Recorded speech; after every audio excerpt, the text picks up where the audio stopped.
Este es un debate que no es nuevo en sí y tampoco son nuevos. Los ponentes son personas a las que conocéis, Julen Boyain a mi izquierda, Eduardo Garzón, lo siento, a mi derecha. Dos personas que han trabajado mucho, cada uno de ellos, estos temas, trabajo garantizado, renta básica, pero que en este contexto que tenemos ahora mismo tenemos que ponerlo dentro de los nuevos límites, la nueva realidad a la que nos enfrentamos. Para moderar esto y saber cómo lo contextualizamos, yo soy Eva García, soy la responsable de Medio Ambiente de Izquierda Unida e impulsora de un grupo de trabajo que se llama De Crecer para Vivir, en el que intentamos hablar de todas estas cosas. ¿Por qué esta mesa? Porque si bien es cierto que hay muchos argumentos a favor o en contra, tanto del trabajo garantizado como de la renta básica, y ahora los desgranarán ellos, yo no lo voy a hacer porque sería una temeridad por mi parte, es cierto que cuando se han ido dando estos debates no se hablaba o no se hablaba tanto como ahora mismo sobre la realidad que tenemos, la crisis ecosocial, esta crisis civilizatoria que estamos enfrentando de vivir con unos límites planetarios sobrepasados. Por hacer una pequeña introducción, aunque supongo que muchos de vosotras estaréis familiarizados, esto de los límites planetarios sobrepasados es un concepto que salió ya en 2009, heredero ya de unos trabajos que hizo una señora maravillosa que se llamaba Donella Meadows, que hablaba de los límites del crecimiento, y plantearon, Rockstrom y otros colaboradores, plantearon 9 límites que había que tener en cuenta para saber cómo funcionaba el planeta y si tenía una buena salud. Revisando para hacer esta charla del año pasado, me parece que era también por junio, venía una nota mía que decía que habíamos sobrepasado 5 de esos 9. Lo he puesto al día y hemos sobrepasado 7 de los 9. Solamente en un año hemos tenido ese salto. Quiere decir que la cosa está muy mal, porque cuando hablamos de estos límites planetarios y de que están sobrepasados, estamos hablando de los usos de la tierra y, por tanto, estamos hablando de la posibilidad de quedarnos sin tierra fértil, y eso significa la posibilidad de que la seguridad alimentaria quede muy comprometida. Estamos hablando de la acidificación de los océanos y de la subida de temperaturas. Hoy salía la noticia de que tenemos un problema con la AMOC, con la corriente termoalina, y cómo eso puede cambiar completamente el escenario climático, por ejemplo, en Europa, ¿no? Europa estaría abocada a una glaciación. O sea, estamos pasando de las olas tremendas de calor que están matando gente, literalmente, a una situación de glaciación, con lo que eso conllevaría, entre otras cosas, al modelo productivo y, por tanto, a nuestra propia supervivencia en el territorio. O, por hablar también de algo que lamentablemente Vox pone muy de moda, ¿qué va a pasar con las migraciones? Porque, claro, si una tierra está helada, la gente ahí no puede vivir y tendrán que emigrar. Bueno, todo esto es el contexto que tenemos ahora mismo. El climático en sí, es decir, el que viene derivado de los gases de efecto invernadero que nos han traído hasta aquí, pero no es el único que tenemos que enfrentar. La situación que tenemos ahora mismo es de pérdida de biodiversidad, con lo que eso implica en términos de seguridad alimentaria o de desarrollo de nuevos medicamentos, o de buena salud de los ecosistemas para que no vengan más pandemias, por poner un ejemplo. Tenemos una crisis también de materiales y de recursos, es decir, van descendiendo los recursos, no solo fósiles, sino recursos minerales y otro tipo de recursos, como por ejemplo el agua dulce disponible, y eso también genera una vulnerabilidad tremenda. Además, no es la misma situación o no sufren igual ni todos los territorios ni todos los cuerpos esta crisis multifactorial. Hay territorios mucho más afectados y, si los vemos, generalmente son los que menos han contribuido a la situación en la que estamos ahora mismo, son los territorios más vulnerables, pero las mujeres y determinadas personas de determinados territorios son los que ponen sus cuerpos y sufren más también los rigores del cambio climático y otros más. Por ejemplo, las personas muy mayores, los niños muy pequeños. Es decir, tenemos ante nosotros un reto enorme, porque, y ahora ya mismo de verdad les doy paso, es cómo construimos un modelo económico, político, social, sindical, de relaciones laborales dentro de los límites del planeta, pero que cierre la brecha social. Es decir, el problema que tenemos ahora mismo es que esos impactos están acrecentando la brecha social que existe. La gente que estaba en situaciones vulnerables, o por decirlo brutamente, era pobre, es más pobre y está más alejada del porcentaje de personas que son más ricas. Los que antes tenían más dificultades de acceso cada vez tienen más dificultades de acceso, por ejemplo, pues a agua potable o alimentos. Es decir, tenemos que cerrar esa brecha. En la teoría de Keith Raworth, de la teoría Donut, ¿cómo establecemos estos límites, este techo ecológico que no podemos sobrepasar, porque ya sabemos lo que pasa cuando nos lo pasamos? Garantizando un suelo social, es decir, a la gente hay que garantizarle los servicios básicos, los derechos fundamentales para tener acceso a una vida digna. Y en ese pequeño paquete nos tenemos que mover. ¿Cómo lo hacemos? De manera que consigamos tener un futuro, es decir, no muramos en el camino, fruto de cualquier desastre, climático o no, y por otra parte consigamos ese objetivo de la izquierda tradicional de redistribuir para que todo el mundo tenga acceso real a una vida digna. Para ello es fundamental las herramientas que se tienen, laborales o no, pero de redistribución de la riqueza, de los recursos, de los territorios y también del trabajo de los cuerpos, pero de eso también hablaremos. Todo esto tiene una perspectiva de género muy fuerte y otras perspectivas también de raza y de cultura y de otras muchas cosas que tendremos que incorporar. Yo lo voy a dejar aquí, les voy a pedir tanto a Edu como a Julen que hagan una breve y pequeña introducción de qué es lo que entendemos por trabajo garantizado y cómo, bueno, un poco conocer a qué se refiere y cómo lo podemos insertar, y a renta básica. Y luego ya hablaremos de cómo introducimos el resto de elementos, de cómo entra en conflicto con las cuestiones ecológicas o cómo resolvemos los problemas de los cuidados. Pero para empezar, Edu, ¿tienes la palabra? Pues muchísimas gracias, Eva, por la presentación y por la introducción. También, por supuesto, muchísimas gracias a la organización por invitarnos a participar en este interesante y tan importante acto. Y, por supuesto, también muchísimas gracias a vosotros y a vosotras por venir aquí, que, como decía Eva, pues podría haber planes bastante más agradables, pero por eso se agradece especialmente más, ¿no?, que estemos aquí y que podamos tener un debate que sea lo más enriquecedor posible.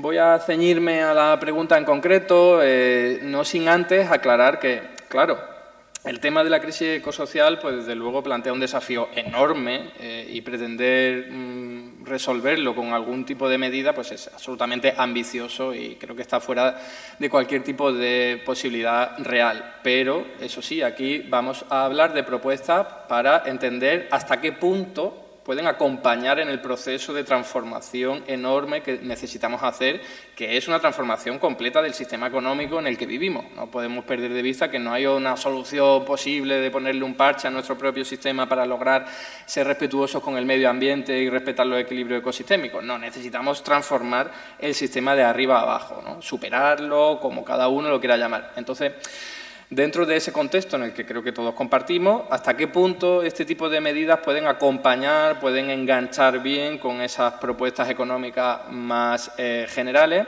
Y voy a definir rápidamente y brevemente en qué consiste el trabajo garantizado para luego poder darle respuesta a esa pregunta. El trabajo garantizado es muy fácil de definir en realidad, es simplemente que el Estado garantiza un puesto de trabajo en condiciones dignas y de carácter indefinido a toda aquella persona que quiere y que puede trabajar. Es decir, su objetivo es llegar al pleno empleo a través de la garantía de un empleo desde lo público, que no necesariamente tiene que ser un empleo al uso como típico del sector público en el que eres un funcionario, un personal laboral, no, sino que las propuestas más sofisticadas, más refinadas, van más por, oye, ya hay un tejido social, ya hay organizaciones no gubernamentales, cooperativas, fundaciones sin ánimo de lucro, realizando muchas actividades y en realidad lo que les falta es financiación y mano de obra. Entonces, vamos a enganchar, vamos a tratar de que eso encaje bien, ¿no? El Estado pagaría los sueldos y luego la gente estaría trabajando en actividades que ya se ve que son social o ecológicamente útiles y que ya hay además una infraestructura social y física con la que poder operar. No habría que crear tantas cosas de cero y de la nada, ¿no? La parte positiva de hablar del trabajo garantizado, enganchándolo con estas cuestiones de crisis ecosocial, es que ya se ha trabajado en este sentido, en este hilo. De hecho, yo también he escrito artículos que tratan un poco de ¿cómo decirlo?, conectar los dos mundos, ¿no? Porque en su primer momento, evidentemente, el trabajo garantizado no estaba pensado para resolver problemas ecológicos, pero los nuevos tiempos, porque, no lo he dicho, pero el trabajo garantizado fue teorizado en los años 60 del siglo pasado, pero luego ya con más hincapié y más detalle en los años 90 del siglo pasado, y entonces esto no preocupaba tanto. Pero recientemente sí. Y las propuestas más conocidas, más ambiciosas también, por parte de los hoy día teóricos de la teoría monetaria moderna y del trabajo garantizado, es engancharlo, incorporarlo, integrarlo dentro de lo que se conoce como Green New Deal, ¿no? Que sería, utilizando esa referencia del New Deal de los años 30 de Roosevelt, en los que se puso la maquinaria pública a favor de toda la economía, ¿no?, para crear empleo, para crear infraestructura, pues en este caso sería para tratar de resolver los desafíos medioambientales, y ecológicos y climáticos, ¿no? Entonces, ¿cómo poder hacerlo? Bueno, pues el trabajo garantizado estaría gestionado desde las administraciones locales, sería la propia sociedad civil quien participaría en unos mecanismos lo más participativos, lo más democráticos posible, por ejemplo, el Ayuntamiento de Pontevedra, ¿no?, ofreciendo un espacio en el que todo el mundo, a título individual o colectivo, podría decir, oye, necesitamos realizar este tipo de trabajo, ¿no?, porque no se cubre cuidado a niños, cuidado a adultos dependientes, cuidado de los espacios verdes, cuidado de los equilibrios ecosistémicos, luchar contra la pérdida de biodiversidad, lo que sea. A partir de esas necesidades que identifique la sociedad civil del territorio, porque son quienes mejor conocen los problemas que acechan en su ámbito, pues a partir de ahí se generarían los puestos de trabajo para cubrir esas necesidades. Insisto, el Estado pagaría, pero en realidad la gestión podría hacerse a través del tercer sector, ¿no?, como se le conoce. Entonces, creo que como primera definición, pues no está mal.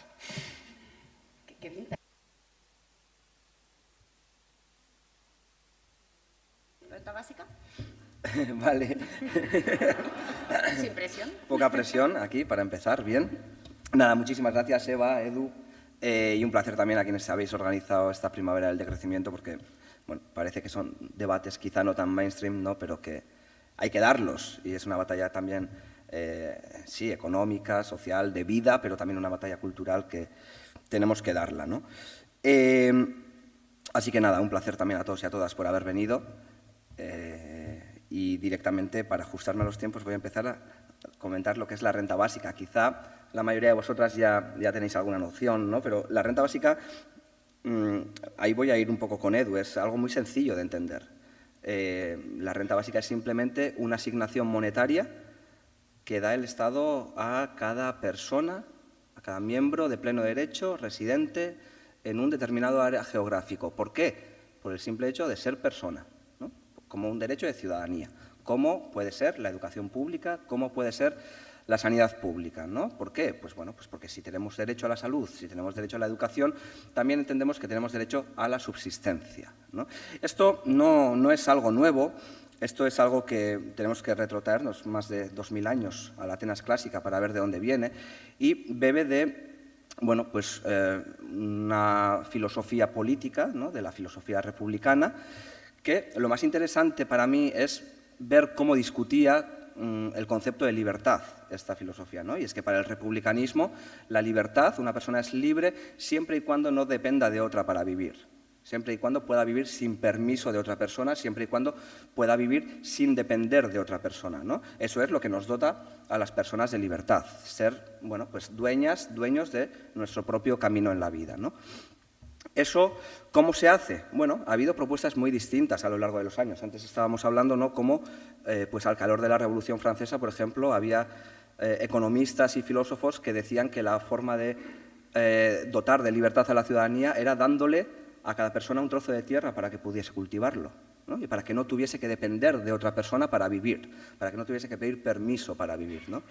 Claro, eso en la actualidad es un poco complicado, aunque hay gente que lo propone, por lo que me ha comentado antes Eva, ¿no? Pero en la actualidad eso es muy sencillo cómo se hace, ¿no? ¿Qué necesitamos para poder no depender, por ejemplo, del mercado laboral, para no tener que depender, no sé, de cualquier o ir? Una persona no es libre cuando es pobre. Entonces, si tú tienes que llegar a fin de mes, tienes que ir al mercado laboral a ganarte la vida y te ofrecen un empleo de mierda por 600 euros, tú tienes que aceptarlo. Aunque las condiciones sean una mierda, pero tienes que aceptarlo porque tú en ese momento no eres libre porque no llegas a fin de mes, ¿no? Entonces, la renta básica simplemente lo que discute es ese concepto de libertad, lo que discute es ese derecho de ciudadanía a existir socialmente, a vivir socialmente, ¿no? Y, por lo tanto, su único objetivo es el de garantizar la existencia material a todas las personas, es decir, cubrir las necesidades básicas de todas las personas a través de un ingreso monetario, ¿no? Esto, lógicamente, desde el punto de vista republicano, tiene que ir de la mano con una renta máxima.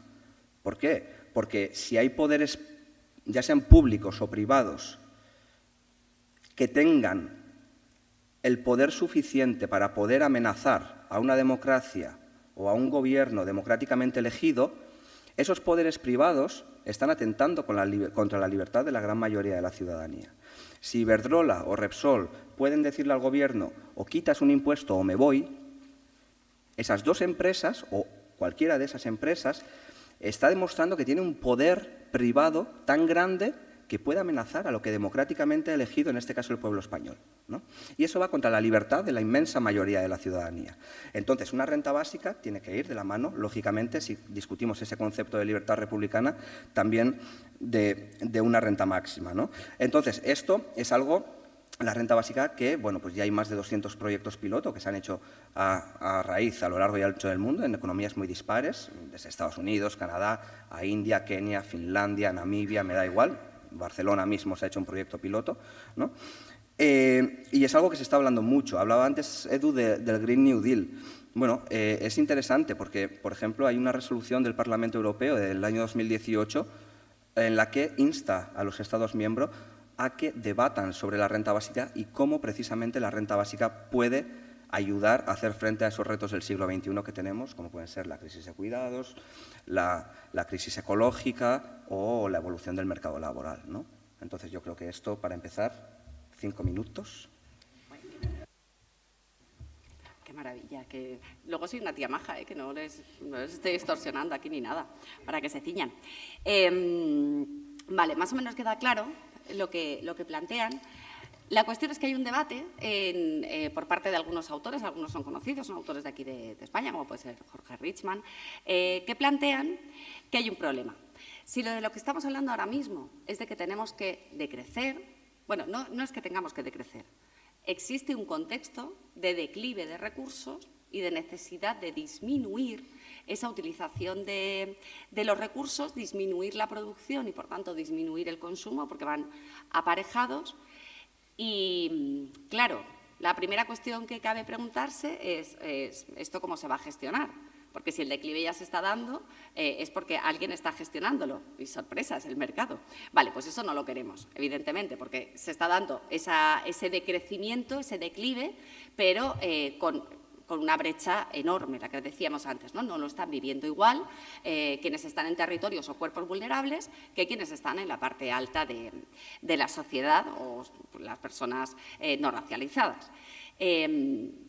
Bien, entonces tenemos que ver quién lo decide, cómo se va a decrecer, bueno, cómo lo hacemos. Pero teniendo siempre claro que tenemos que disminuir los consumos energéticos para empezar, para poder disminuir esa generación de gases de efecto invernadero que están ocasionando estos problemas, adaptándonos a la realidad. Si tenemos menos recursos minerales, significa que tendremos que reducir la producción de X productos que los utilicen. Bien, esto significará necesariamente una disminución del PIB, que es el indicador que tenemos ahora mismo de la economía. La buena salud de la economía de los países normalmente va asociada, o lo tenemos desde luego asociado, a que haya un aumento del PIB. De hecho, o sea, ningún país ahora mismo quiere poner el titular de no, nosotros estamos aquí con un PIB bajísimo. No, eso no ocurre, nadie quiere hacer eso. Entonces, claro, para poder financiar esa renta básica, garantizar que hay esa redistribución, tú necesitas que el Estado tenga una economía fuerte, tenga recursos y crecientes, ¿se entiende? Para garantizar ese pleno empleo necesitamos, o a priori, ahora ya nos dirán ellos, Uno la que piensa es, necesitamos que siga la producción, vamos a tener que seguir produciendo para garantizar que hay trabajo para todos. Y luego, otra pregunta que cabe hacerse. En un contexto de decrecimiento, necesariamente vamos a tener que disminuir el consumo. Sin embargo, estamos diciendo que vamos a garantizar una vida digna con los recursos necesarios para vivir, bien sea por la renta, bien sea por el trabajo.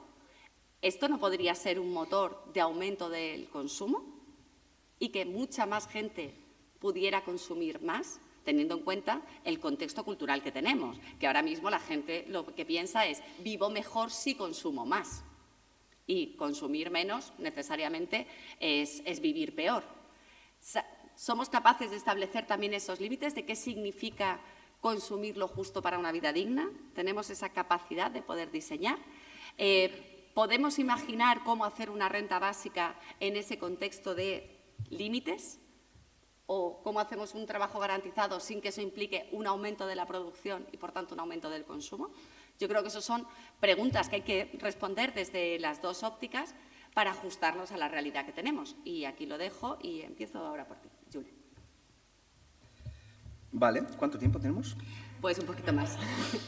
10 minutos para cada uno. Ay, perdona. Vale, aquí es muy importante lo que decías, ¿no, Eva? El cambio cultural que hay que dar también, ¿no? Que eso creo que va más allá del trabajo garantizado y que va más allá de la renta básica, ¿no? Entonces, yo creo que sería ingenuo pensar que tanto el trabajo garantizado como la renta básica, perdón, Edu, por meterme un poco en lo tuyo también, van a hacer frente a la crisis climática. Es decir, o van a solucionar la crisis climática. No, al final la renta básica es una medida que puede ir en línea con, bueno, pues algunas de las necesidades que tenemos como sociedad para hacer frente a este reto del siglo XXI, ¿no? Pero el objetivo de la renta básica no es hacer frente a la crisis climática, ¿vale? La renta básica tiene dos objetivos claros, que es terminar con la pobreza y dotar de mayores cotas de libertad a la ciudadanía, o al menos a la inmensa mayoría de la ciudadanía, ¿vale? Pero claro, luego nos preguntamos, ¿se va a consumir más con la renta básica? Bueno, con la renta básica probablemente consuma más quien no consume en la actualidad, ¿no?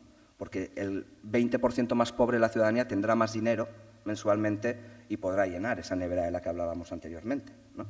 Pero es importante, yo creo, hablabas antes de Kate Raworth, ¿no? de ese espacio seguro en el que tenemos que vivir, y ese espacio seguro tenía dos patas. Una, la pata contaminamos, jodemos el medio ambiente, pero tiene la pata interna, ¿no? de la rosquilla, que es las privaciones materiales. Entonces, y esto lo hilo también con lo que decías de Richman, ¿no? Que creo que era él el que hablaba del dilema del crecimiento, ¿no? Vivimos en un sistema donde garantizamos cierta paz social con el más empleo, más riqueza, todo más, ¿no? Más sueldo, año a año tenemos que ir a más y a más y a más. Claro, ¿qué pasa? Que si así garantizamos cierta paz social, ¿qué pasa si vamos a menos? ¿No? Entonces, aquí yo creo que es interesante también donde entra la renta básica. La renta básica, yo creo, tiene varias cosas. Me gustaría tocar tres de cómo puede afectar positivamente. Como decía, no es la panacea, no seamos ingenuos y no le va a dar una solución, pero creo que puede ir en línea y puede afectar positivamente en tres cuestiones. La primera es la redistribución de los recursos, ¿vale? En primer lugar, tenemos la redistribución de las desigualdades. Es decir, si vamos a menos, tenemos que tratar de redistribuir la riqueza para que ese menos nos permita también garantizar esa paz social, ¿no? Claro, una renta básica, tal y como la proponemos desde los sectores de izquierdas, lógicamente permite y se implanta mediante una redistribución efectiva de la riqueza del 20% más rico al 80% no estrictamente rico, o al 80% más pobre, si queremos llamarlo así, ¿no? Es decir, una riqueza del 20% más rico a la mayoría social no estrictamente rica, ¿no? Entonces, claro, esto resulta en una disminución significativa de las desigualdades, por lo tanto, estaríamos dando respuesta a esas privaciones materiales de las que hablaba Kate Raworth, pero también a ese dilema de la desigualdad, del crecimiento, perdón, que decía Richman, ¿no? Y luego esto también, esta redistribución de recursos nos lleva a un consumo responsable. ¿Por qué? Porque con una renta básica, no una renta básica, sino está demostrado que la disminución de las desigualdades también reduce la necesidad de bienes posicionales. Es decir, esos bienes cuyo valor está más relacionado con esa comparación social entre unos y otros más que con la necesidad real, ¿no? Por lo tanto, hay menos presión por mantener un estatus social en las sociedades más igualitarias, ¿no? Y, por lo tanto, bueno, pues menos recursos o menos consumo excesivo, por así decirlo, significa también menos explotación de los recursos naturales, ¿no? En segundo lugar, me parece muy interesante también el cambio que se da en la relación con el trabajo remunerado con una renta básica, ¿no? ¿Por qué? Porque con una renta básica tenemos menos dependencia del trabajo remunerado y al final una renta básica no comulga con esa lógica productivista del capitalismo, ¿no? Es decir, desvincula la necesidad de tener un empleo para poder sobrevivir, ¿no? Esto mejora la calidad de vida, lógicamente, y también fomenta actividades voluntarias en las que actualmente pues, no tenemos probablemente el debido tiempo para acceder. ¿Por qué? Porque todo nuestro día se basa y circula totalmente respecto a nuestro empleo. Es decir, yo puedo ir a hacer la compra cuando salga del empleo. Yo puedo ir a no sé, siempre dependemos del empleo para sobrevivir, ¿no? Una renta básica te quita esa vinculación al empleo para tu subsistencia, porque tu subsistencia ya está garantizada. Y al mismo tiempo te dota de un poder de negociación para cuando tú vayas al mercado laboral y te ofrezcan ese empleo de 600 euros que decía anteriormente, tú puedes decirle no, ¿no? Entonces, la renta básica te permite ser dueño de tu vida, te permite decir sí y decidir qué quieres hacer, pero más importante todavía te permite decidir qué no quieres hacer. Y te ofrece un poder de negociación en distintos ámbitos de tu vida que en la actualidad no tenemos, ¿no? Y esto es importante porque yo creo que también una renta básica permite entender que si bien todo empleo es trabajo, el trabajo es mucho más amplio que el empleo. Es decir, dentro del trabajo tenemos el empleo, que es el trabajo remunerado, pero tenemos también ese trabajo de cuidados, ese trabajo doméstico, ese trabajo voluntario, que actualmente están totalmente invisibilizados. Por tanto, la renta básica también permitiría avanzar en ese trabajo que no es remunerado, que no demanda tantísimos recursos naturales y que no está contabilizado en la actualidad directamente porque no sirve para el Producto Interior Bruto. Por lo tanto, un país no se siente orgulloso del trabajo no remunerado que tiene, que en muchas ocasiones consiste en un porcentaje muy grande del total del trabajo remunerado, ¿no? Entonces, esto fomenta indudablemente actividades sostenibles y también hemos visto cómo, en gran ocasión, también pues, fomenta el cooperativismo, lo cual sabemos que en términos de decrecimiento es muy interesante. ¿Por qué? No solo eso, porque también actúa en esa última milla, ¿no? Actúa en las economías locales. Pasamos de la deslocalización a la relocalización. Utilizamos los recursos que tenemos en nuestro entorno. No tenemos que vivir en ese mundo tan globalizado cuando realmente tenemos unas raíces fuertes en nuestro territorio, ¿no? Y finalmente, menor impacto. No sé cuánto tiempo voy, Eva. No sé si empezó ahí 31 o hay 36. ¿Sí? Va bien. Vale. Quedan exactamente 4 minutos. Vale, perfecto. Entonces puedo tranquilizarme un poco más. Vale. Y luego, al final, todo esto conlleva en una reducción del impacto ambiental, ¿no? Que es la tercera pata que te quería tocar.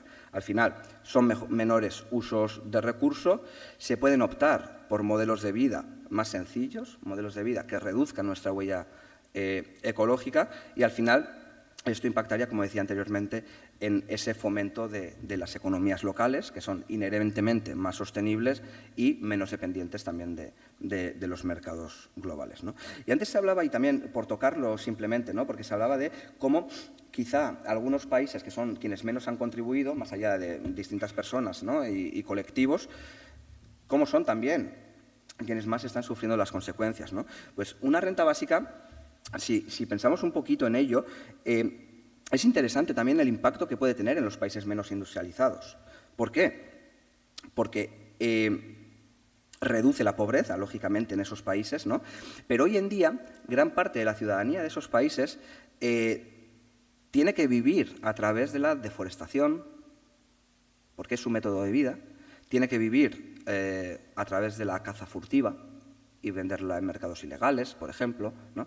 Entonces, una renta básica que garantice a esas personas que viven también en países menos industrializados, más empobrecidos, como queramos llamarlo, también permite que no tengan que fastidiar su medio ambiente, deforestar, cazar ilegalmente, furtivamente, para luego venderlo en mercados ilegales y que puedan sobrevivir simplemente porque tienen lo necesario y no tienen que buscarse esos métodos o esos modos de vida dañinos también para su territorio, ¿no?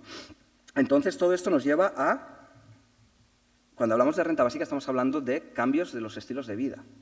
Aunque no sea su objetivo, tangencialmente toca distintos aspectos que nos llevan a cambios en los estilos de vida que tenemos las personas, ¿no? Nos lleva a menor consumo material y nos lleva también a mayor participación ciudadana. Y eso es lo que se ha visto en distintos proyectos piloto también a nivel global, ¿no? Es decir, participación en actividades comunitarias y participación en actividades de gobernanza local. Es decir, una renta básica nos permite ser partícipes y tomar parte en la sociedad y elegir el camino que queremos también que nuestra sociedad vaya tomando, ¿no? Por lo tanto, y para cerrar, si bien su objetivo no es hacer frente a esto, y esto me imagino que a Edu le pasará lo mismo, cuando hablamos, a veces quienes defendemos estas medidas, queremos decir tanto y tantas bondades que tiene, que se nos escapa un poco el objetivo y creemos que estamos diciendo que una renta básica va a hacer frente a esto y que le va a dar solución a esto. No es así, pero sí puede ayudar en algunos de los aspectos que se pueden proponer desde movimientos decrecentistas o movimientos como la economía rosquilla de Keith Raworth, aunque no de muchas propuestas la chica, pero bueno, es interesante el intentar poner encima de la mesa políticas que permitan estar en ese espacio seguro, ¿no?, que ella comenta. Pues muchas gracias, pero no me has contestado qué va a pasar con el PIB. Me lo apunto para la siguiente, te lo vuelvo a preguntar. ¿No? Se me habrá ido. No. Seguimos necesitando un PIB creciente, pero bueno, lo dejamos para la siguiente. Te lo apunto como la que… No, ni mucho menos. No, para la siguiente. Edu, intenta contestarme. Venga, vamos. Confío en ti. Vamos. Claro que no, ¿no? Claro que no. De hecho, creo que hay que centrar bien el tiro, ¿no? Cuando hablamos de… tenemos que reducir el consumo, que has dicho tú, como sociedad vamos a tener que reducirlo sí o sí, pero la pregunta es ¿quién tiene que reducir el consumo? Y sobre todo, ¿qué se va a consumir, ¿no? Yo creo que esas preguntas van atinando un poco más a lo que de verdad nos interesa. Además, Julen ya ha hablado, el tema de la desigualdad es central. O sea, no puede ser que en nuestro país, que en nuestro mundo en general, también en nuestro país, pero quienes más contaminan, quienes más recursos y presión ejercen, quienes más presión ejercen sobre los recursos naturales y quienes más contaminan son los más ricos, simplemente porque tienen el poder de hacerlo. Entonces, ellos, por supuestísimo que tienen que reducir su consumo, y luego hay gente que no tiene apenas capacidad económica para consumir, tienen que elevar su consumo. Y además, también hay que centrar el tiro. No se puede elevar el consumo en cualquier cosa. Hay que elevar el consumo en lo que sea más respetuoso con el medio ambiente y también, en general, con la vida, ¿no? Por lo tanto, ¿tiene que aumentar el PIB? Desde luego que no. El PIB va a reducir, pero no nos obsesionemos con que el objetivo es reducir el Producto Interior Bruto. Y luego voy a hablar un poco más de trabajo garantizado, pero es que es importante hacer esta aclaración.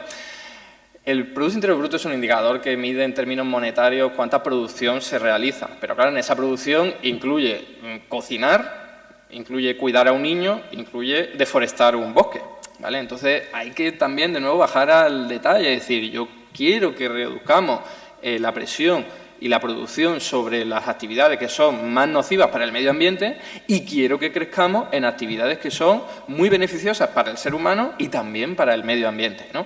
Entonces, todo lo que tenga que ver con cuidados, con ocio, todo lo que tenga que ver con respeto medioambiental, todo eso hay que aumentarlo y eso va a significar aumentar el Producto Interior Bruto.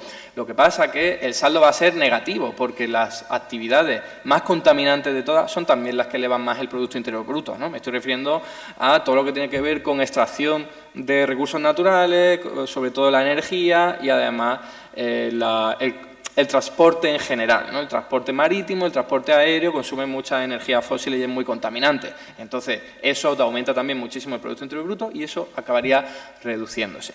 Pero por eso digo que es importante centrar el tiro, ¿no? Entonces, el trabajo garantizado, igual que la renta básica universal, no están pensadas para afrontar los desafíos ecológicos, ni muchísimo menos. Están pensadas para no dejar a nadie atrás, lo cual es súper importante porque tenemos que hacer una transición de nuestro modelo económico en el que va a haber necesariamente gente que va a sufrir.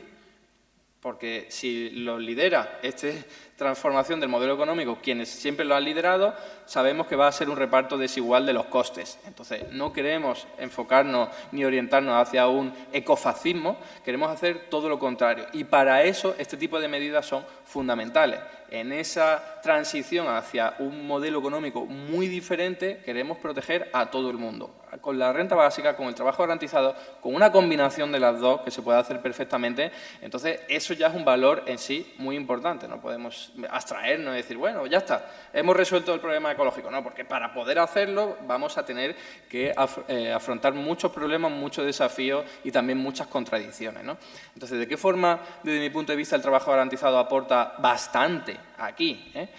Pues en que está pensado, como ya decía, ¿no? Hay también mucho trabajado, ya mucho hilado. Yo también tengo artículos escritos sobre eso. Trabajo garantizado verde y morado es uno de los títulos de uno de mis artículos, en los que, ya que estamos garantizando el empleo a la gente, sí, pensando en un primer momento que no se queden atrás, pero ya que estamos en eso, vamos a ponernos unas gafas verdes y unas gafas moradas para que las actividades que sean realizadas redunden en beneficio ecológico y social de nuestras comunidades, y no que lo que sigan haciendo sea seguir con la rueda hacia adelante del capitalismo consumista y depredador, ¿no? Entonces, ¿qué tipo de actividades entran ahí? Todas las que sabemos que son muy respetuosas con el medio ambiente y que además son también necesarias para el ser humano, ¿no?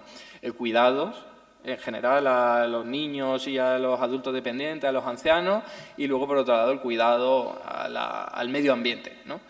El cuidado a la vida en general, ¿no? Cuando sumamos el cuidado al medio ambiente y el cuidado a los niños y en general a las personas, estamos hablando del cuidado a la vida. Y eso no es perjudicial para el medio ambiente. Por eso es súper importante. Si nos centramos ahí vamos a incrementar el Producto Interior Bruto todo lo que queramos. Y luego en otras actividades a las que no me he referido, que son puramente recreativas, de ocio, culturales. Es que si lo pensamos, la inmensa mayor parte de estas actividades no son perjudiciales para el medio ambiente. Y luego, relacionado con el transporte, que es uno de los componentes más agresivos con nuestro planeta, ¿no? y nuestros ecosistemas. Si el trabajo garantizado, como he definido antes, se articula a través de los ayuntamientos locales, ¿no? o de las administraciones públicas locales, lo que se hace es fijar la creación del puesto de trabajo al propio territorio. Es decir, gente que está viviendo ahí va a trabajar ahí. No se le va a empujar a que se desplace un montón de kilómetros utilizando un coche privado, ni siquiera público, porque la idea es que el trabajo esté lo más cerca posible de tu vivienda. Además, en términos de despoblación, esto es súper importante. La gente hoy día se va de los pequeños pueblos rurales, de las medianas ciudades, porque no hay oportunidades de trabajo. Pero si tú empiezas a garantizar puestos de trabajo ahí, se fija la gente a su población y no tiene que estar la gente viniendo de Madrid a Pontevedra todos los fines de semana porque están aquí sus amigos, sus familiares, ¿no? Entonces, el trabajo garantizado ayuda también desde esa vertiente, ¿no? Vamos a generar el trabajo local y además vamos a hacer que sea lo más respetuoso con el medio ambiente y también con la satisfacción de las necesidades sociales, ¿no? Y por último, una medida que engancha muy bien con este tipo de propuestas, incluyendo la renta básica universal, ahora entenderéis que también entraría ahí, que sería, oye, una parte de tu salario, ya sea porque estés trabajando o ya sea una parte de tu ingreso porque estás recibiendo una renta básica universal, podemos hacerla solo útil para consumir los bienes y servicios que nosotros como sociedad vamos a determinar. Que sean respetuosos con el medio ambiente, no puedes utilizar el salario o la renta que se te ha otorgado para lo que te dé la gana, para hacer un viaje a la otra parte del planeta un montón de veces, ¿vale? Porque sí, a lo mejor una vez cada cierto tiempo, bien, que es lo que podemos hacer los que no tenemos mucha capacidad económica, pero es que los ricos hacen un montón de viajes a lo largo del tiempo, eso hay que limitarlo sí o sí como sea. La forma más efectiva de hacerlo es reduciendo su capacidad económica, a través de impuestos muy potentes, a través de otro tipo de medidas, pero la idea es esa por un lado. Y luego, por otro lado, oye, vamos a, como digo, toda la remuneración que pueda recibir aquellos beneficiarios de este tipo de propuestas que esté condicionada. Os voy a poner un ejemplo. O sea, si la mitad de tu sueldo va a ser en euros, la otra mitad, o el porcentaje que queramos, va a ser a través de una unidad monetaria que desde las administraciones públicas podemos crear sin ningún tipo de problema y que solo se te va a aceptar en los comercios locales, en los comercios de barrio y además en los productos que consideramos que son respetuosos con el medio ambiente. Hay una propuesta que aquí no está, que engancha muy bien con esto, ya con esto termino, que es el de la economía del bien común. Me imagino que vosotros y vosotras conocéis bastante esto, y si no, rápidamente digo a qué elemento en concreto me estoy refiriendo, que es al etiquetaje de los productos y también a una especie de valoración de las empresas, ¿no? Y es, oye, si esta empresa la estamos valorando a través de un etiquetaje que sea sencillo, que todo el mundo pueda ver en cualquier momento. Hoy día con los alimentos se hace, ¿no? O se pretende hacer, pero si lo hacemos en términos de derechos laborales, en términos de impacto medioambiental, en términos de cuidados y de igualdad de género, pues ahí el propio consumidor va a ver enseguida si esa empresa tiene una valoración positiva, sería una etiqueta verde, me imagino, o si tiene una valoración negativa o una etiqueta roja. A partir de ese tipo de medidas se puede lograr precisamente lo que digo, una parte de la renta básica universal, una parte del trabajo garantizado, de la remuneración del trabajo garantizado, que solo sirva para las empresas que tienen etiquetaje B, ¿vale? Entonces, eso es una forma de canalizarlo como sociedad, no nos debe dar ningún tipo de miedo. Y sí, hay gente que dirá, esto es paternalismo, los de derecha sobre todo dirán, esto es autoritarismo, pero lo que desde todo punto de vista no podemos dejar de hacer es arremangarnos para poder resolver la crisis energética, climática y ecológica en general, ¿no? 2 minutos, ¿el sobrador? Hasta luego. Hasta luego. No, está muy bien. Además, yo creo que hay cosas que, antes de entrar en el punto o bueno, no, lo podemos dejar para el final, sí, haré un paquete al final. Porque, bueno, ha habido varias cosas que habéis dicho. Una cosa que me preocupa de lo que has dicho tú, Julen, sobre la capacidad el mayor poder de negociación que tienen las personas cuando hay una renta básica, ¿cómo lo encajamos con el poder de negociación colectivo? Porque si lo dejamos así, podría parecer que cada persona individualmente, y es cierto, va a tener una capacidad mayor de negociación, porque no tengo por qué coger este trabajo si yo ya cobro bastante como para sostenerme en condiciones dignas. Pero eso puede desmovilizar, por otra parte, no, lo planteo aquí, que puede sonar, a mí me suena, ¿no? Como a desmovilización colectiva, y ya hemos visto que sucede en algunos países cuando el estado del bienestar ha funcionado tan bien, que se han desmontado las redes, sobre todo las redes de trabajo sindical, o los sindicatos han cogido otro carácter. Me estoy pensando sobre todo en los países del norte y cómo se deshacen las redes sociales, y esa capacidad de ir conjuntamente a la negociación se puede perder.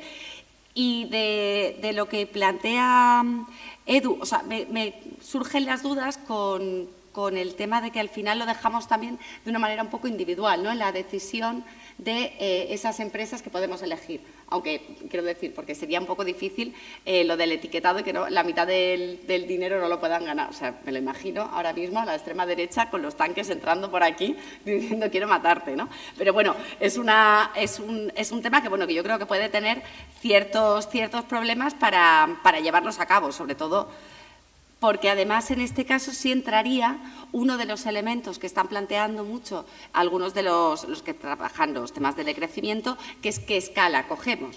Es decir, porque yo puedo, imaginaros, en una provincia hacemos un estudio de impacto ambiental y hay una actividad determinada, regadío.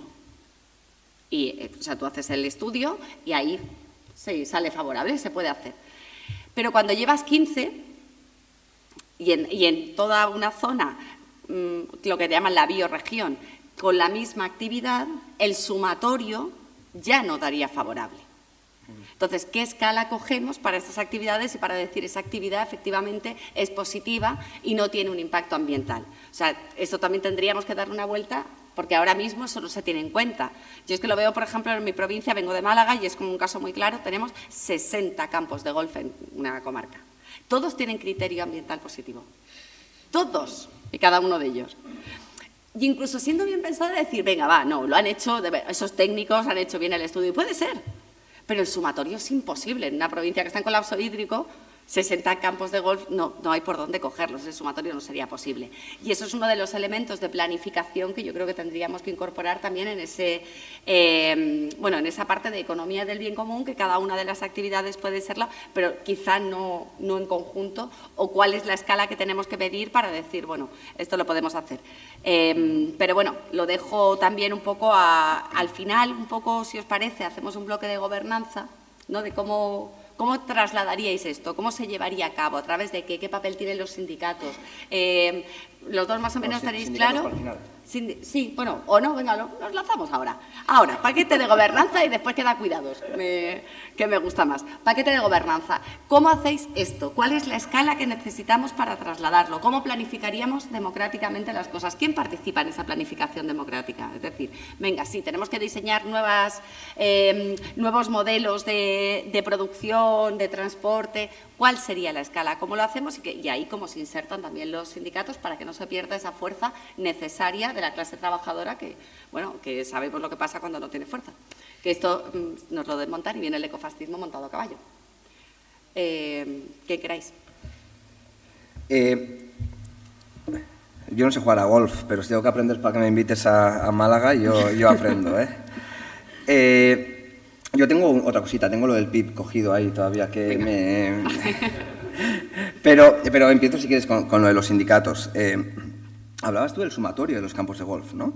Entonces, yo no entiendo por qué la fuerza colectiva se va a reducir cuando incrementa la fuerza individual, ¿no? Si estamos hablando que en una fábrica hay un poder de negociación X, porque X es la fuerza de las 10 personas trabajadoras que hay, pues si cada persona trabajadora tiene más de X entre 10, supuestamente el poder colectivo también debería incrementar, ¿no?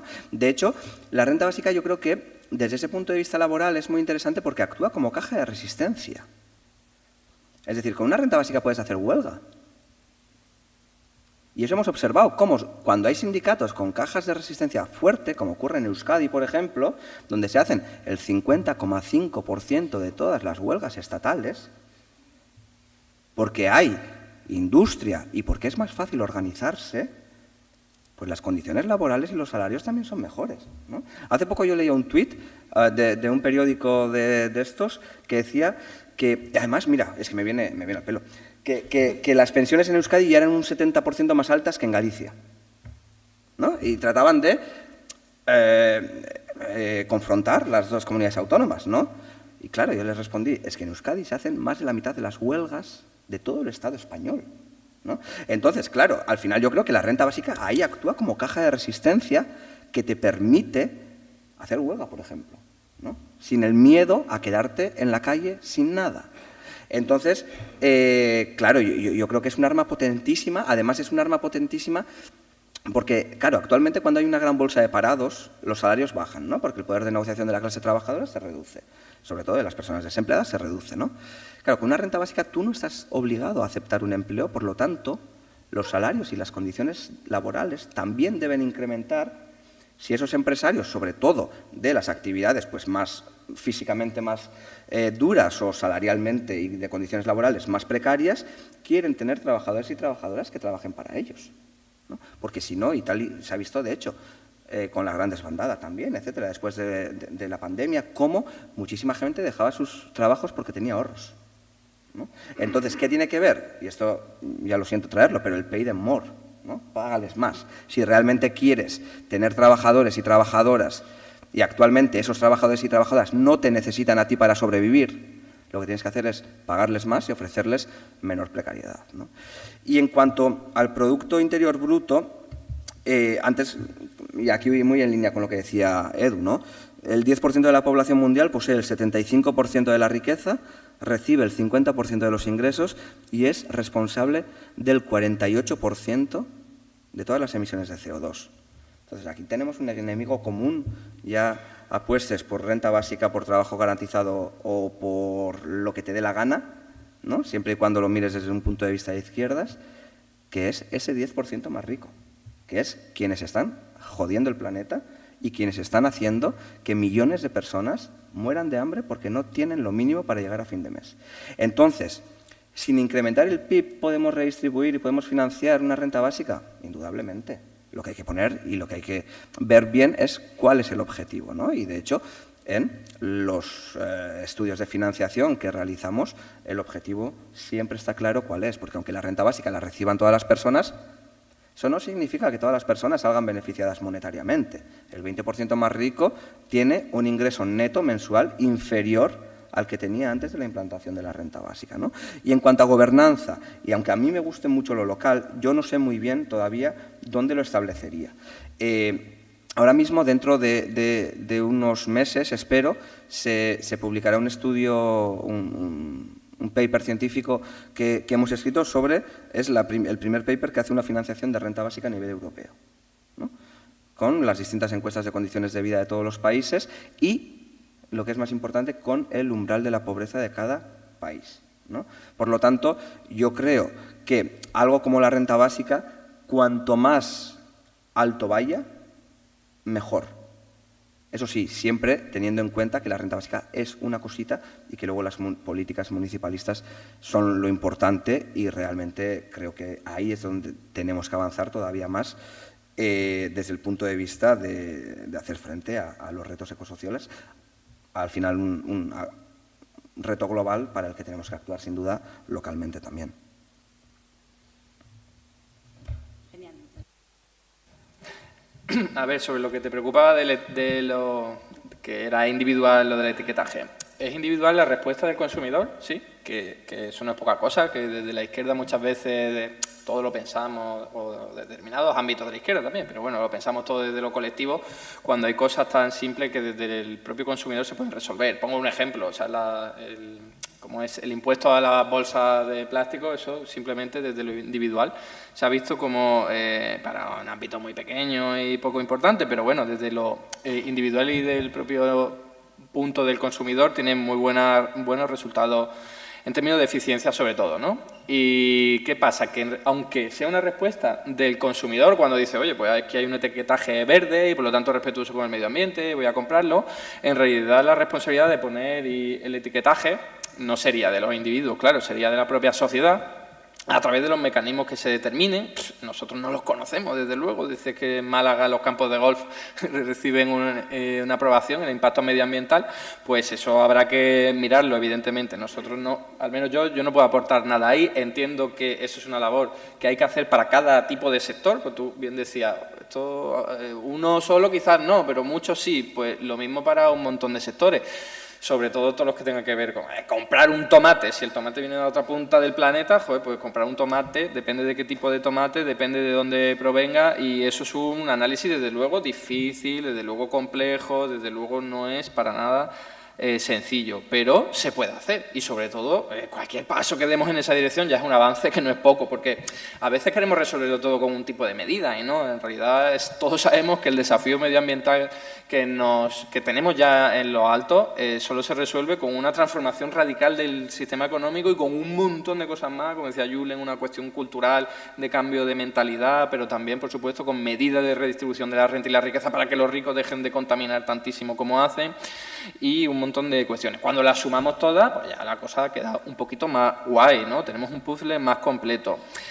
Y el tema de la gobernanza, para terminar con la pregunta de este bloque, yo ya lo he comentado un poco, ¿no? Por dónde irían los tiros con un trabajo garantizado. En términos de financiación, insisto, esa distinción importante. Una cosa es quién paga el salario, el sueldo de los trabajadores garantizados, y otra cosa es quién lo gestiona. Entonces, ¿quién paga? El Estado. O sea, el nivel administrativo más arriba posible, porque es el que mayor potencia fiscal y económica tiene. Aquí no hay momento para hablar de ello, pero si tienes soberanía monetaria, un banco central a tu disposición, todo lo puedes comprar en la unidad monetaria que esté a la venta, ¿no? Pues puedes crear euros, pues puedes comprar todo lo que esté a la venta en euros, igual que ahora, desgraciadamente, pues se hace con el gasto militar, cuando hay que rescatar a la banca, pues crean dinero sin parar y no les da ningún tipo de complejo. Pues nosotros lo que queremos hacer es controlar ese mecanismo de creación de dinero para nuestros propios intereses, ¿no?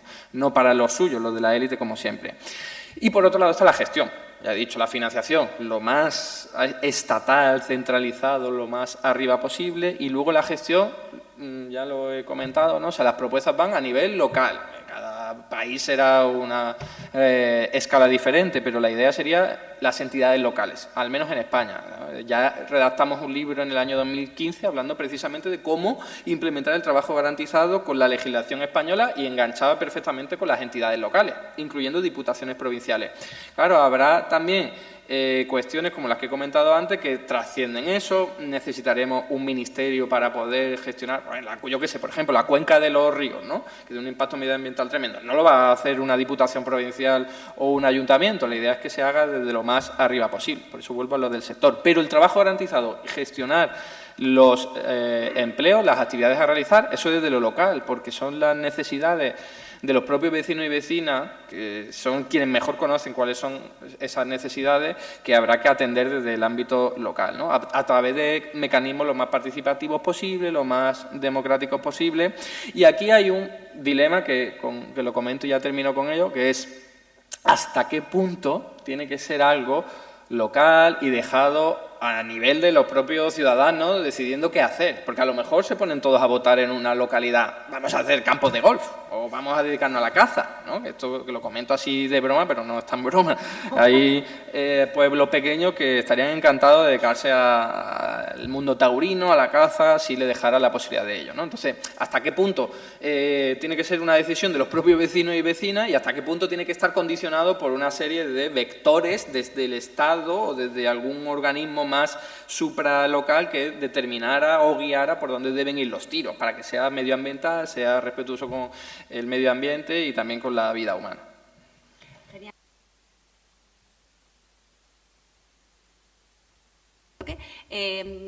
Si me respondes también lo de la soberanía monetaria, si puede ser también un elemento que permita impulsar la renta básica o en el caso de la renta básica la soberanía monetaria no tiene el impacto, ¿no?, que decía Edu, por ejemplo, para el trabajo garantizado.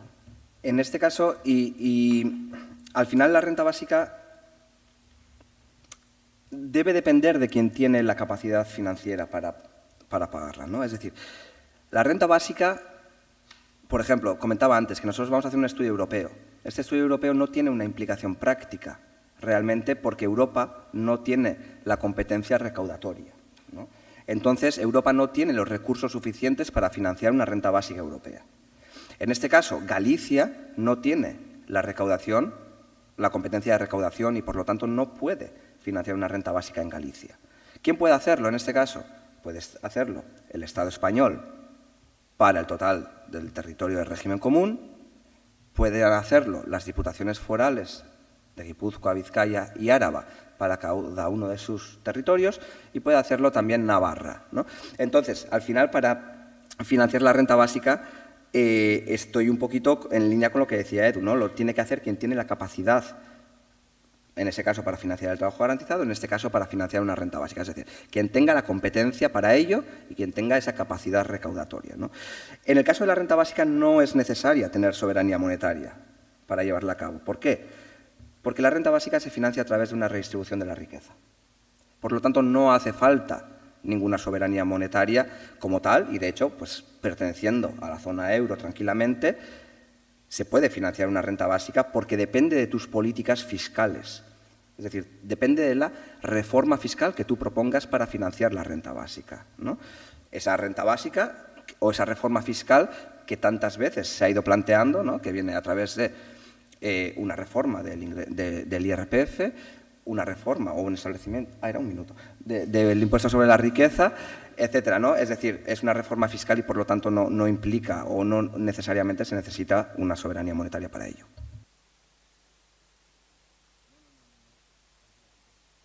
No, es porque es el tercer bloque y si ya si nos sobra tiempo tenéis ahí libertad para decir lo que queráis. Se habla, tanto para la renta básica como para el trabajo garantizado, de esa mirada violeta, ¿no? Esa mirada morada, los cuidados, cómo vamos a hacer todo ese paquete de economía de cuidados que es una reivindicación histórica del movimiento feminista, pero no solo. Estábamos hablando justo antes de entrar que realmente uno de los problemas que podemos observar en casi todos los modelos que conocemos económicos es que son modelos que se hacen lo que en ciencia llamamos en condiciones ideales de presión, temperatura y todo, que se hacen para que personas que no están cuidando y no necesitan ser cuidadas. Son unos modelos, todos los que vemos, ¿no? Porque luego tenemos que encajar un poco con calzador qué hacemos cuando tenemos que cuidar a personas dependientes, qué hacemos con las personas mayores y no sabemos muy bien si la ley de dependencia, si mandarlos a un centro, en un centro tampoco, porque no quieren estar institucionalizados con toda la razón, qué hacemos con los menores y con las menores, qué hacemos cuando nos tienen que cuidar a nosotras mismas porque tenemos problemas de salud física o de salud mental. O sea, cómo tenemos una mirada colectiva de esa,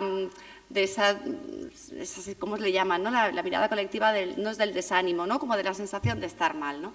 Que es la mayor parte de la vida, porque o estamos cuidando o nos están cuidando. Y a lo mejor en algún momento muy pequeñito no estamos cuidando ni nos están cuidando, pero eso es como una raya en el mar que dura muy poco. Bueno, ¿qué hacemos con esa estrategia? Dentro de la política económica feminista hay distintas autoras, lo ven desde distintas perspectivas. Hay una parte que habla de la necesaria mercantilización de esos trabajos, no como, o sea, sí, asociándolo a empleo, para tener asociados unos derechos, un reconocimiento, una visibilización. Y otra parte plantea que precisamente la mercantilización del trabajo nunca ha traído aparejado ni más derechos ni más garantías, sino justo todo lo contrario, ¿no? Más o menos entre Fraser y Butler tienen posiciones, por ejemplo, encontradas, Silvia Federici también, ¿no? ¿Cómo lo hacemos? Porque es un tema que lo abordamos constantemente, ¿no? Estrategia estatal de cuidado, como planteaba Pérez Orozco, que fue muy interesante. Pero la cuestión es cómo lo hacemos de manera que no siga recayendo en las espaldas de las mismas. Porque cuando hablamos de, yo lo voy a dejar aquí y cada cual lo enfocáis, pero cuando hablamos de vamos a redistribuirlos de manera social y comunitaria, yo, en fin, me da como un poco la risa porque digo, creo que no tenemos el cambio cultural suficiente como para que esta redistribución sea justa y no me coma yo 3/5 partes de los cuidados y mi compañero pues está haciendo otras cosas como aprender a tocar la flauta. Y por otra parte, cuando se mercantiliza, ¿cómo rompemos la cadena global de cuidados? Porque al final lo mercantilizamos y yo ya no me encargo, es verdad que lo tenemos redistribuido, también me puedo dedicar a tocar el acordeón, pero es que resulta que hay una señora que viene de Honduras que ha tenido que dejarle los cuidados a otra señora, que a lo mejor que probablemente será su madre o su tía, para venir aquí y hacerse cargo. ¿Con más derechos? No decimos que no, pero para hacerse cargo de los cuidados. ¿Cómo enfrentamos una estrategia real de cuidados transformadora y emancipadora para el 50% de la población y que además sirva para emancipar al otro 50% también? Porque hablemos de que como sociedad nos hagamos cargo de que tenemos que cuidar y nos tenemos que dejar cuidar. Fight. El trabajo garantizado tiene bastante estudiado esto. De nuevo vuelvo a lo mismo, no va a resolver el problema del trabajo garantizado solo, ¿vale? Pero que sí que permite, ¿cómo decirlo?, empujar en esa dirección. Yo soy de la perspectiva de que los cuidados tienen que realizarse siempre que se quiera, claro, porque hay madres y padres que están contentísimos con dedicarse al cuidado y les encantaría estar en casa y hacerlo todo el rato. Pero si quieren dejar la posibilidad de, durante una serie de horas al día o días a la semana, que lo cuide otra persona en una escuela infantil con gente capacitada, gente profesional, en la que podamos repartir los roles, ¿no? Para que sea, perdón, los roles, o sea, sí, repartir los roles, hacer que más o menos sea 50% y 50% hombres y mujeres, ¿no? Entonces, eso se puede organizar, eso se puede planificar. Lo del trabajo garantizado sería solo un elemento más de decir, oye, me llevo esta necesidad de cuidados desde el ámbito privado, para que no recaiga siempre mayoritariamente sobre las mujeres, al ámbito público, donde va a estar financiado, va a estar regulado, va a estar organizado para que haya un reparto más o menos equitativo entre hombres y mujeres. Escuela infantil, residencia de mayores o como se llamen ahora. Entonces, todos esos espacios que son públicos podrían ser perfectamente gratuitos para el usuario, al menos hasta cierto nivel, y eso garantizarlo desde lo público. El trabajo garantizado te permitiría, como digo, financiación por parte del Estado para pagar salario a personal cualificado, profesional, para que realizara este tipo de actividades, ¿no? Entonces, esta es una pata que ha tocado muchas veces el trabajo garantizado y vuelvo a lo mismo. O sea, si solo lo hacemos con trabajo garantizado, fatal, porque es una cosa que no he comentado hasta ahora. que ya me vale.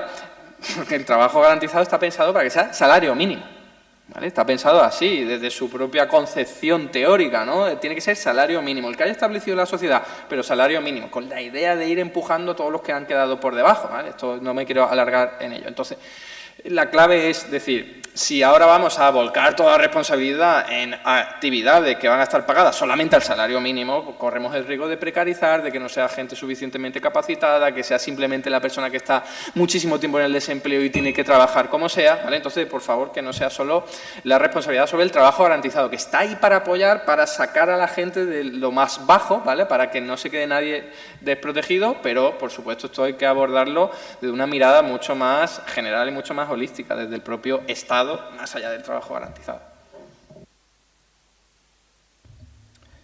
Vale. A mí los cuidados, a veces también tengo un poco síndrome del impostor, ¿no? Hablando de ello, y creo además que hay un debate muy interesante sobre la renta básica dentro del movimiento feminista y que se están llegando a posturas y a conclusiones muy interesantes, ¿no? Yo creo que se está avanzando muchísimo en ello y creo que es algo que poco a poco empieza a digamos, a tener un mayor engranaje entre la renta básica y el feminismo, que yo no sé si alguna vez tuvo que desacoplarse un poco o no, pero bueno, es verdad que surgen algunas dudas, ¿no? A mí con el cuidar siempre que se quiera me surge una duda, y es que si tú no cuidas o si tú no te cuidas a ti mismo, porque todas las personas necesitamos cuidados, es porque alguien lo está haciendo por ti, ¿no? Y yo ahí creo que tenemos un reto muy grande en llegar a comprender toda la sociedad que los cuidados son necesarios no solo cuando somos niños, niñas, cuando somos mayores, sino que nosotros dependemos de los cuidados a lo largo de toda nuestra vida. Es decir, si yo no me plancho mi ropa, bueno, yo no plancho la ropa, pero bueno, si yo no me planchase mi ropa y alguien me la plancha, ahí ya hay trabajo de doméstico y de cuidados, ¿no? Es decir, tenemos muchas actividades a lo largo de nuestro día a día que no creemos que es un trabajo y realmente está siendo un trabajo no pagado y que si no lo hacemos nosotros es porque alguien lo está haciendo por nosotros, ¿no? Entonces, es verdad que hay una feminización de la pobreza, ¿no? Y sobre todo en el sector cuidados y en algunos otros sectores, ¿no? Pero el cuidados yo creo que es uno de los más latentes, ¿no? Y yo aquí, cuando hablo de renta básica y cuidados, o de renta básica y feminismo, a mí me viene una frase muy interesante de Mary Wollstonecraft que decía que la mujer nunca será libre hasta que no tenga su independencia económica. Y creo que aquí es donde entra la renta básica. Porque la renta básica no va a solucionar la crisis de los cuidados. Ni la renta básica va a solucionar las violencias o va a acabar con las violencias machistas. La renta básica lo que va a hacer, en este caso, es dar y dotar, sobre todo a los colectivos que más precarizados están en la actualidad, muchísima más libertad de la que tienen en la actualidad. Entonces, la renta básica no va a terminar, como decía, con las violencias machistas, pero va a dotar de esa independencia económica para que si tú tienes que dar una patada a una relación tóxica, lo puedas hacer y no tengas que mantenerte en esa casa, bajo ese techo, porque tienes una dependencia económica respecto al hombre, ¿no? Entonces, los cuidados. Lógicamente, aquí lo que hacemos es valorar también ese trabajo que no es empleo y dar un valor a los cuidados, como puede ser también al voluntariado, que en la actualidad no tiene, ¿no? Entonces, al final, renta, esto lo decía Nuria Lavao, renta es autonomía. Y renta es autonomía tanto si tú decides cuidar como si tú decides que quieres, en este caso, dependiendo de las otras políticas que haya, ¿no? Pero pagar porque alguien realice esos cuidados, ¿no? Siempre dependiendo de las condiciones que se establezcan para esos pagos, ¿no? Lo que sí queda claro, y es que en todos los estudios de financiación que se ha hecho, que hay una transferencia de renta y de riqueza neta desde los hombres hacia las mujeres. Esto no creo que sorprenda a nadie, ¿no? Simplemente porque en la actualidad vivimos con una feminización de la pobreza constante y la pobreza tiene rostro de mujer. Por lo tanto, eso es así.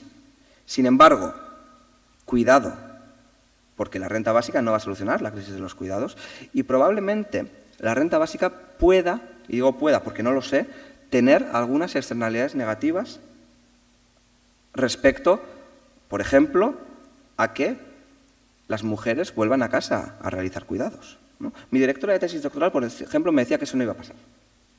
Y ella no era pro renta básica ni nada, ¿no? Me decía que no, que las mujeres ya están demasiado estables dentro del mercado laboral y que por lo tanto no van a volver atrás por mucha renta básica que pongas. Pero puede haber, no lo sé si hay, ¿qué es lo importante? Que si hay externalidades negativas podamos y sepamos y decidamos neutralizarlas, ¿no? Pero, como digo, el objetivo de la renta básica en este caso, mayor libertad también a las mujeres y a los hombres para cuidar, incentivar también que se realicen esos cuidados y no siempre delegarlos en terceras personas, y eso va mucho también de las decisiones individuales que tome cada persona. Es que justo con lo que has dicho, y creo que este es uno de los debates que hay dentro del ámbito de los cuidados, que no es nuevo, pero que vuelve con fuerza, que es el que se dio justo cuando salió y se estaba debatiendo la ley de dependencia. Y se decía si los fondos de la ley de dependencia los podía asumir la familia y no externalizarlos a otra persona. Y fue un debate enorme dentro del ámbito comunista, iba a decir, pues sí, también, es que fue en el partido cuando lo debatí, en el ámbito feminista, porque efectivamente había dos posiciones y eran muy difíciles de reconciliar de alguna manera. Quizá la salida pues tenga que ser, Edu lo ha dicho más, tiene más la mano tendida que tú. A lo mejor tenemos que ir a modelos mixtos de renta básica y de trabajo garantizado, porque muchas veces si no, no conseguiremos resolverlo. Yo tengo serias dudas de que la renta básica no devuelva a casa. Y dudas porque, por ejemplo, en el caso, los cuidados para la vida, los cuidados de menores, son más fáciles, son más gratificantes, son más llevaderos. Tú dejas muy contenta a tu hijo o a tu hija en una escuela infantil porque aprende, porque sale contenta, porque va a avanzar hacia a ser una persona completa y social. Pero los trabajos y los cuidados hacia la muerte no son tan gratificantes, generan muchos problemas, la institucionalización es un problema enorme, no quieren salir de su casa, no quieren salir de su entorno y no quieren salir además del entorno más cercano. Entonces es muy fácil caer, igual que la ley de dependencia, de, bueno, pues para lo que le queda a mi padre o para lo que le queda a mi madre, pues me quedo yo, la cuido y no la saco. Entonces ahí tengo dudas de que no haya una vuelta a casa, porque con la ley de dependencia sí hubo esa cantidad de mujeres que prefirieron quedarse porque decían, bueno, es que esto es absurdo, al final mi madre está enfadada con la cuidadora. O sea, lo planteo porque son cosas que se debaten y que creo que tenemos que tenerlas en cuenta y a lo mejor hay que hacer ese mix, ¿no?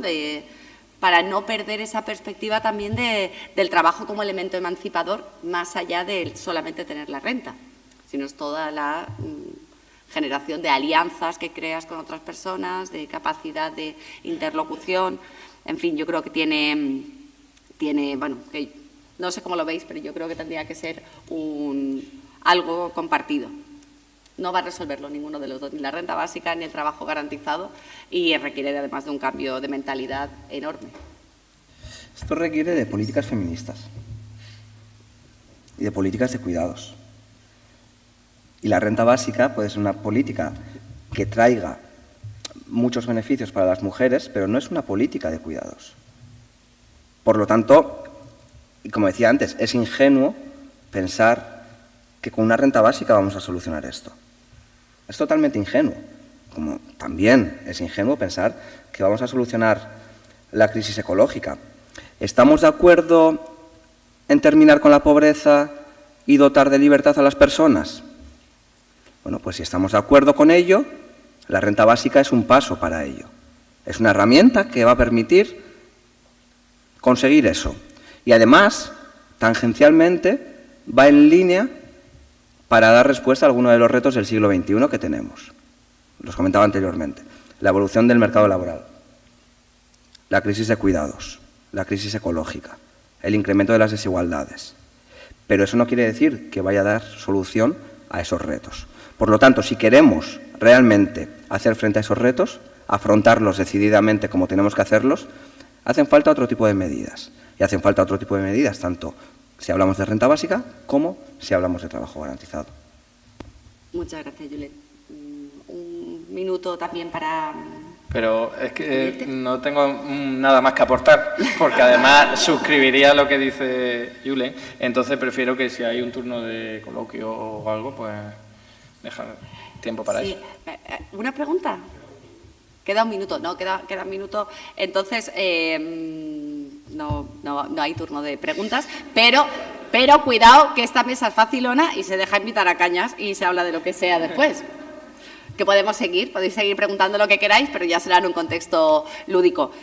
Pues lo dejamos aquí porque solo queda un minuto. Muchísimas gracias por haber venido. Yo creo que deberíais hacer estas charlas mucho más. Muchísimas gracias. Y ya está. Bueno, nos hemos ceñido al tiempo más o menos, ¿no?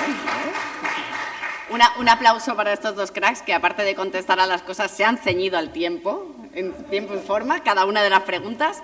Y no, de verdad, creo que enhorabuena por esta primavera del decrecimiento. Creo que quedan muchas preguntas por resolver y ojalá hubiese habido tiempo para hacerlas, de cómo esto prácticamente se puede llevar a cabo y todos los conflictos que pueden surgir, pero eso será un cuento que será contado en otra ocasión. Y aquí terminamos. Juro saber jugar al golf. Hasta aquí el vídeo de hoy. Muchas gracias por estar ahí y si te ha resultado interesante, no dudes en comentar, darle like y compartir, que la teoría económica dominante no se combate sola.